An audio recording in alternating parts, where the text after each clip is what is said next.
Assalamualaikum warahmatullahi wabarakatuh.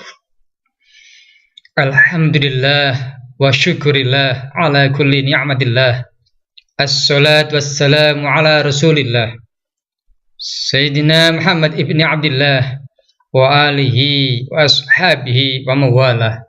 Wala hawla wala quwata illa billah.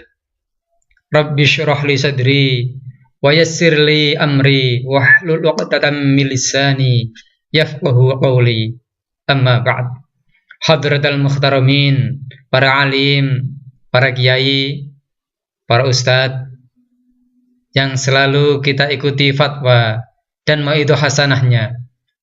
Wonten ngarsanipun para sepuh bini sepuh, haji sepuh dan kasepuhan ingkang satu kita bekten.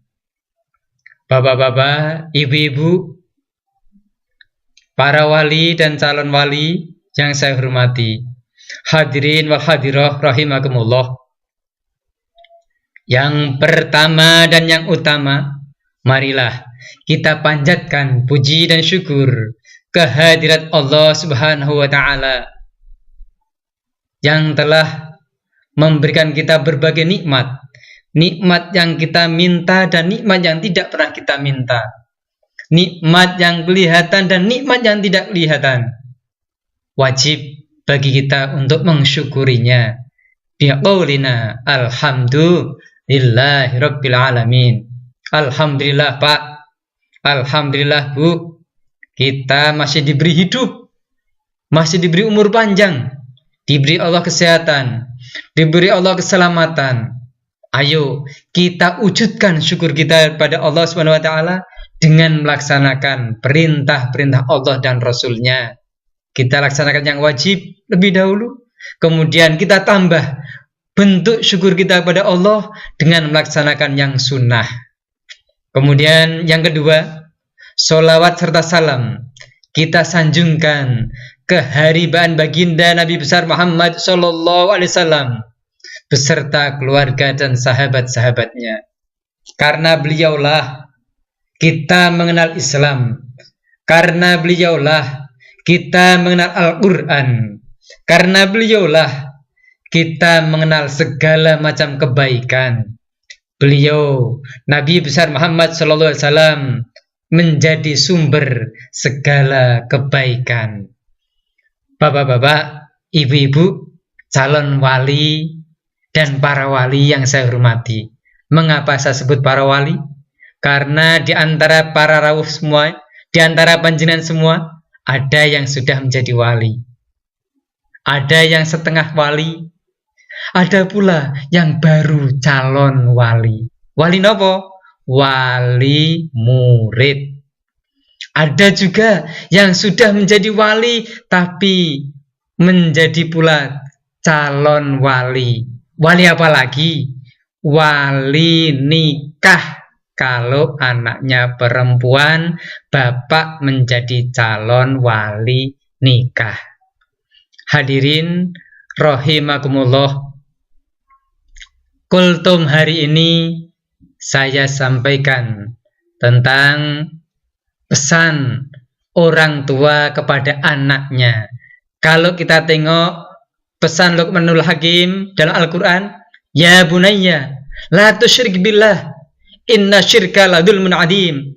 Itu pesan Luqman Hakim pada anaknya, wahai anakku, jangan engkau sekutukan Allah, karena menyekutukan Allah itu aniaya, zalim yang sangat besar, zalim yang sangat keji, zalim yang sangat agung. Masya Allah, dolim yang sangat dolim maksudnya. Jadi kalau pesan Luqman Hakim pada anaknya begitu, apa pesan panjenengan? Apa pesan bapak dan ibu pada anak-anaknya? Hai anakku, jadilah pejabat. Hai anakku, jadilah pengantin. Atau apa pesan panjenengan pada anak-anak? Setidak-tidaknya meniru pesan Luqman Hakim. Hai anakku, jangan engkau sekutukan Allah dengan pangkatmu. Jangan engkau sekutukan Allah dengan hartamu. Jangan engkau sekutukan Allah dengan kekuatan, kemampuanmu. Allah maha segala-galanya. Bergantunglah pada Allah. Allahu ahad, Allahus samad. Jangan sekali-kali menyekutukan Allah. Ibu-ibu, bapak-bapak yang saya hormati, Rasulullah SAW bersabda, kullu mauludin yuladu alal fitrah fa'abawahu yuhawidanihi au yunassiranihi au yumajjisanihi. Yang artinya kira-kira demikian. Setiap anak dilahirkan dalam keadaan fitrah. Fitrah. Fa'abawahu, orang tuanya lah. Yuhawidanihi, yang menjadikan anak itu Yahudi. Au yunassiranihi, dan menjadikan anak itu jadi Nasrani. Au yumajjisanihi, serta menjadikan anak itu Majusi, penyembah api. Kullu mauludin yuladu alal fitrah. Setiap anak lahir, dilahirkan oleh ibunya itu dalam keadaan fitrah, suci. Suci dari apa? Suci dari dosa, suci dari maksiat, suci dari hawa nafsu. Fitrah apa? Islam fitrahnya. Bukan Yahudi, bukan Nasrani, bukan Majusi, bukan pula Konghucu, dan bukan Buddha atau Hindu. Fitrahnya itu Islam. Walaupun anak sampai besar tidak menyatakan diri masuk Islam, dia itu sudah fitrah Islam, suci dari dosa, suci dari segala keburukan. Fa'abawahu, kedua orang tuanya, bukan hanya bapaknya. Ibune senenge nyalahke bapake wae.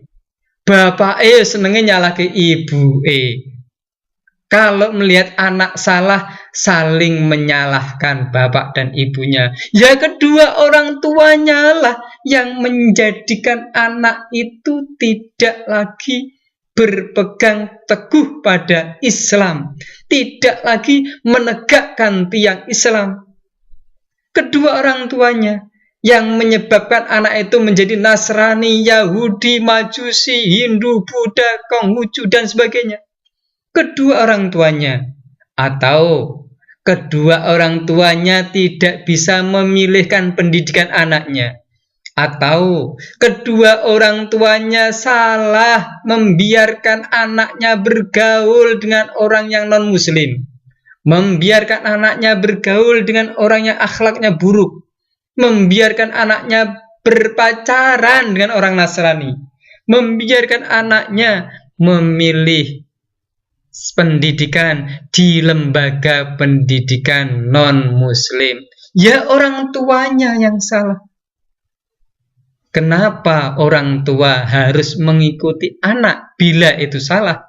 Sedangkan anak mengikuti orang tuanya yang salah saja tidak boleh. Maka orang tua harus pandai-pandai mengarahkan anaknya. Fa'abawahu, orang tuanya, penyebab utama anak itu bermoral ataupun tidak bermoral. Orang tuanya, penyebab utama anak itu sopan ataupun tidak sopan.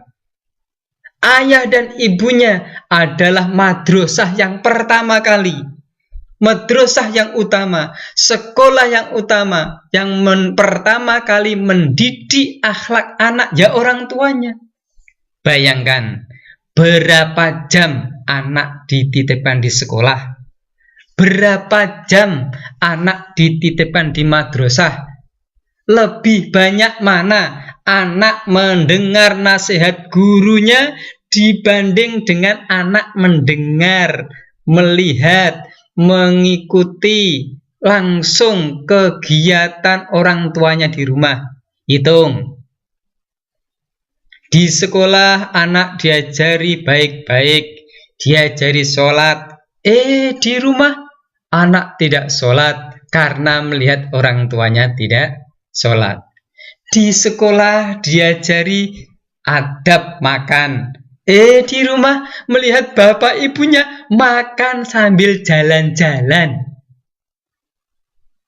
Di sekolah anak diajari sopan santun, bagaimana cara berbicara dengan orang tua. Di rumah prakteknya orang tua bertengkar terus. Bapak ibunya bertengkar dengan bahasa-bahasa yang kasar. Lebih banyak didengar oleh anak. Maka bila orang tua menghendaki anak jadi mulia, berakhlakul karimah, berpendidikan yang bagus, yang mulia, yang baik, contohilah kedua orang tua yang di rumah, berikan contoh dulu yang baik. Tidak cukup mengandalkan pendidikan di sekolah saja. Kemudian yuhawidanihi, anak itu jadi Yahudi juga karena orang tuanya. Coba sekarang bayangkan, di sekolah diajari sholat berjamaah, dikasih PR sholat berjamaah oleh gurunya. Kemudian datang lagi hari berikutnya ke sekolah, ditanya oleh gurunya, "Hei nak, apakah kamu sudah melaksanakan sholat berjamaah dengan orang tua?" "Belum." "Kenapa?" "Orang tua saya saja tidak sholat." Bagaimana anak bisa menegakkan tiang agama kalau di rumah orang tuanya tidak menegakkan tiang agama? Betul tidak? Kadang-kadang banyak orang tua bukan panjenengan, maksudnya bukan panjenengan semua orang baik-baik. Ada di tempat lain yang sana loh, di sana loh, jauh di sana. Anaknya dipaksa-paksa suruh berangkat sholat, tapi orang tuanya asik nunggui televisi. Anaknya dipaksa-paksa suruh ngaji, orang tuanya ikuti acara televisi.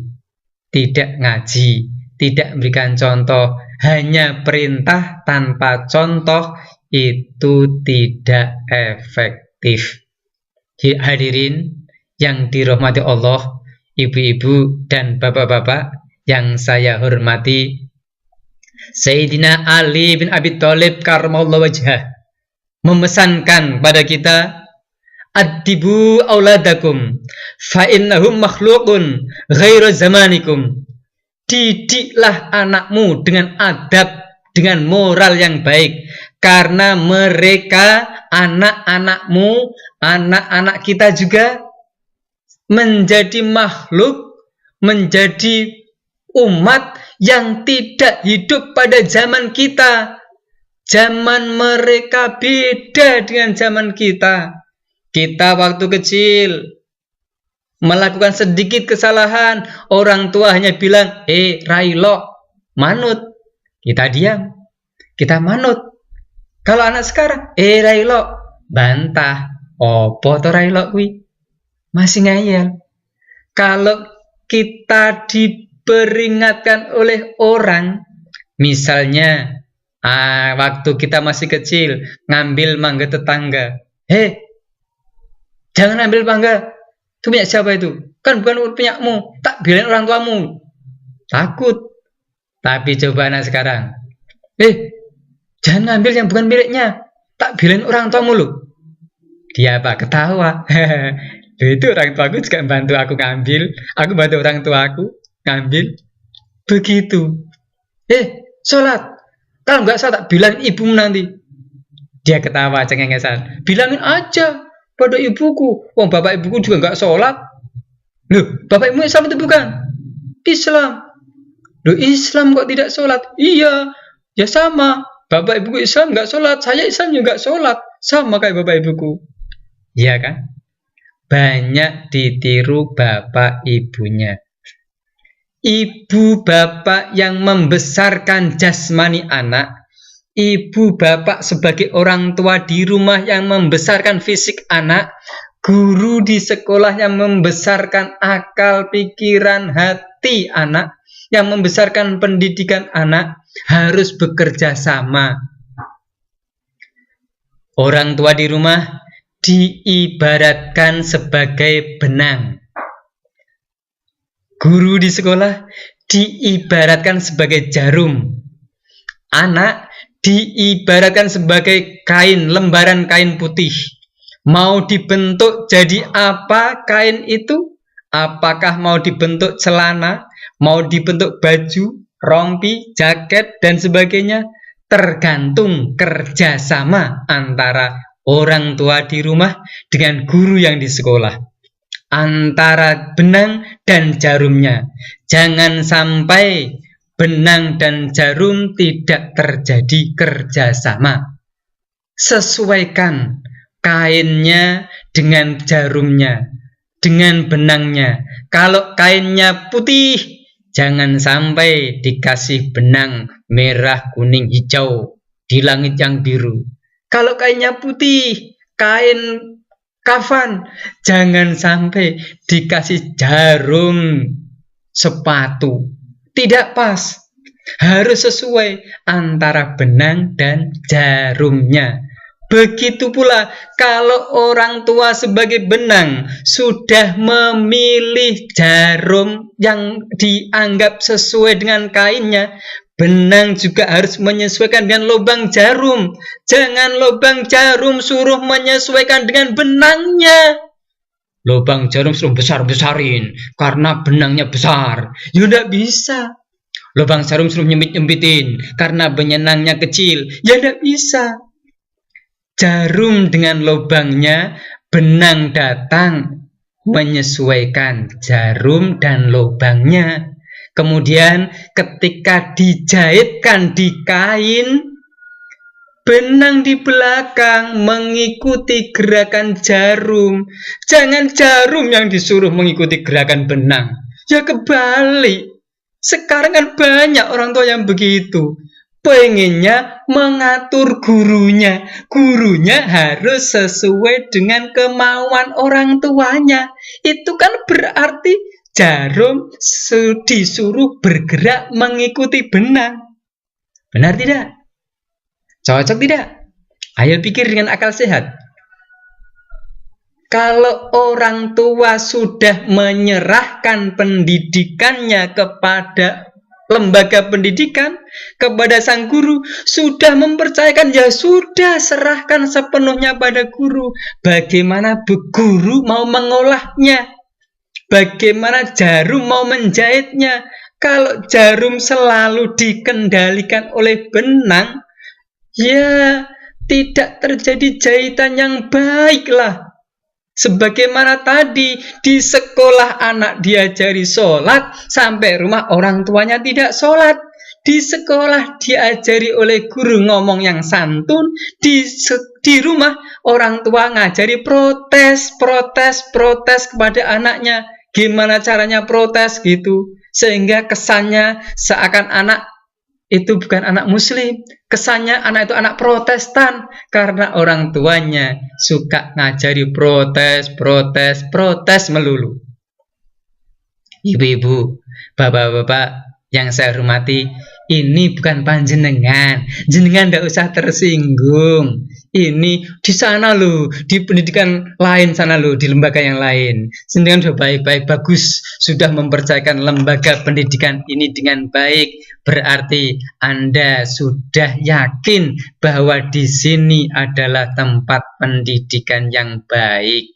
Sebagai orang tua, berlakulah seperti benang. Ikuti apa kemauan jarum, karena jarum bergerak sesuai dengan program, sesuai dengan pola jahitan itu. Tidak akan jarum itu merusak pola jahitan. Ya, kalau rusak pasti jarum itu akan bekerja keras kembali memperbaiki jahitannya. Ibu-ibu, bapak-bapak yang saya hormati, kalau memang tidak lagi percaya kepada jarum tersebut, tidak lagi punya kepercayaan dengan gurunya, ambil saja kainnya, pindah ke penjahit yang lain.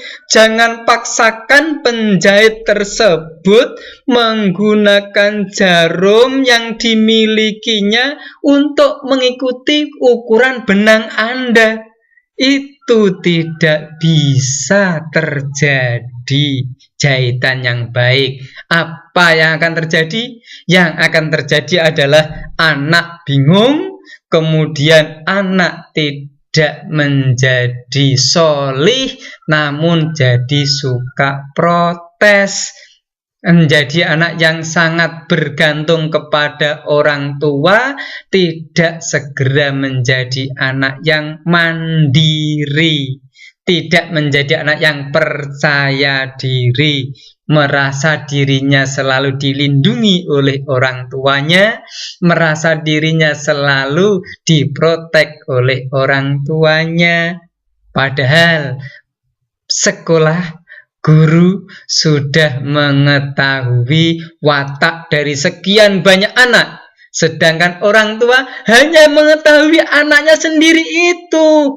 Paling berapa toh anaknya? 9. Guru mendidik anaknya lebih dari 9. Masing-masing punya watak yang berbeda dan tentu diperlakukan yang berbeda pula. Namun kadang-kadang kalau pelajarannya klasikal, ya perlakuannya klasikal sama. Mosok harus diistimewakan? Gimana bisa wong pelajarannya klasikal? Nanti individual khusus itu ada waktunya tersendiri. Ibu-ibu, bapak-bapak yang saya hormati, kalau panjenengan mengikuti ajaran Islam, mengikuti ajaran Rasulullah, mengikuti ajaran Ali bin Abi Thalib, mengikuti contoh dari Luqmanul Hakim, maka insya Allah putra-putri panjenengan akan menjadi putra-putri yang solih dan solihah, yang berbakti kepada kedua orang tuanya, yang cerdas, yang pandai menghadapi masa depannya, yang mandiri, dan yang kuat akidahnya, yang kuat syariahnya, yang kuat fisiknya pula. Ibu-ibu, bapak-bapak yang saya hormati, namanya saja kultum. Ya, tidak perlu banyak-banyak, cukup sampai di sini dulu. Bila ada benarnya, itu datang dari Allah Subhanahu wa Ta'ala.